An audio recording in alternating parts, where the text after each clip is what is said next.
ఎవరికైనా కొన్ని సెంటిమెంట్లుంటాయి. అలాగే రాజకీయ పార్టీలకు కూడా ఆ సెంటిమెంట్లు కొందరి విషయాల్లో ఎప్పుడూ నిజమవుతూనే ఉన్నాయి. తెలుగుదేశం పార్టీ విషయంలో 4 దశాబ్దాలుగా హిస్టరీ రిపీట్ అవుతూనే ఉంది. ఎవరెన్ని ప్రయత్నాలు చేసినా చరిత్రను బ్రేక్ చేయలేకపోతున్నారు. తెలుగుదేశం పార్టీని 1983లో నందమూరి తారక రామారావు స్థాపించారు. అప్పటి నుంచి ఇప్పటి వరకు టీడీపీకి ఉన్న సెంటిమెంట్ వర్కౌట్ అవుతూనే ఉంది. టీడీపీ ఆవిర్భావం తర్వాత 10 సార్లు అసెంబ్లీ ఎన్నికలు జరిగాయి. 1983, 1985, 1989, 1994, 1999, 2004, 2009, 2014, 2019, 2024లో ఎన్నికలు జరిగాయి. టీడీపీకి ఒక బలమైన సెంటిమెంట్ ఉంది. అదేంటంటే ఆ నియోజకవర్గాల్లో ఏ పార్టీ విజయం సాధిస్తే అదే పార్టీ రాష్ట్రంలో అధికారాన్ని చేపడుతుంది. ఉమ్మడి ఆంధ్రప్రదేశ్ నుంచి ఇది రిపీట్ అవుతూనే ఉంది. అలాంటి నియోజకవర్గాల్లో ఆమదాలవలస, ఉంగుటూరు, భీమవరం, పోలవరం, తెనాలి, సత్తెనపల్లి, సింగనమల నియోజకవర్గాలున్నాయి. ఈ అసెంబ్లీ స్థానాల్లో 1983, 1985 ఎన్నికల్లో టీడీపీ అభ్యర్థులు గెలుపొందారు. ఇప్పుడే మీ ప్రతిల లిస్ట్ లో డెల్టా శ్రీహరి పంచతులసిని యాడ్ చేసుకోండి.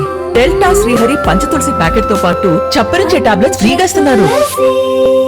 రాష్ట్రంలోనూ ఎన్టీఆర్ ముఖ్యమంత్రిగా బాధ్యతలు చేపట్టారు. 1989 అసెంబ్లీ ఎన్నికల్లో ఆమదాలవలస, ఉంగుటూరు, భీమవరం, పోలవరం, తెనాలి, సత్తెనపల్లి, సింగనమల నియోజకవర్గాల్లో కాంగ్రెస్ అభ్యర్థులు గెలుపొందారు. ఈ సెంటిమెంట్ కు అనుగుణంగానే ఉమ్మడి ఆంధ్రప్రదేశ్లో చెన్నారెడ్డి సీఎంగా బాధ్యతలు చేపట్టారు.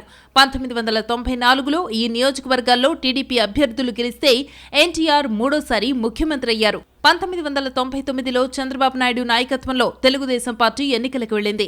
ఆ 7 నియోజకవర్గాల్లో టీడీపీ అభ్యర్థులు గెలుపొందడంతో తెలుగుదేశం పార్టీ వరుసగా రెండవసారి అధికారాన్ని చేపట్టింది. ఆమదాలవలస, ఉంగుటూరు, భీమవరం, పోలవరం, తెనాలి, సత్తెనపల్లి, సింగనమల నియోజకవర్గాల్లో 2004, 2009 ఎన్నికల్లో కాంగ్రెస్ అభ్యర్థులు గెలుపొందారు. సెంటిమెంట్ కు అనుగుణంగా హస్తం పార్టీ ప్రభుత్వాన్ని ఏర్పాటు చేసింది. రాష్ట్ర విభజన తరువాత 3 సార్లు ఎన్నికలు జరిగాయి. ఆ 7 నియోజకవర్గాలపై ఉన్న సెంటిమెంట్ మారలేదు. హిస్టరీ రిపీట్ అన్నట్టు ఫలితాలొచ్చాయి. ఆ 7 అసెంబ్లీ సీట్లలో గెలిచిన పార్టీలే రాష్ట్రంలోనూ అధికారంలోకి వచ్చాయి.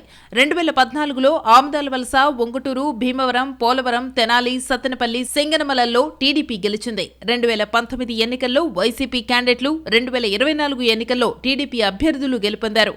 ఆ సెంటిమెంట్ కు అనుగుణంగానే ఆ పార్టీలే రాష్ట్రంలో అధికారంలోకి వచ్చాయి.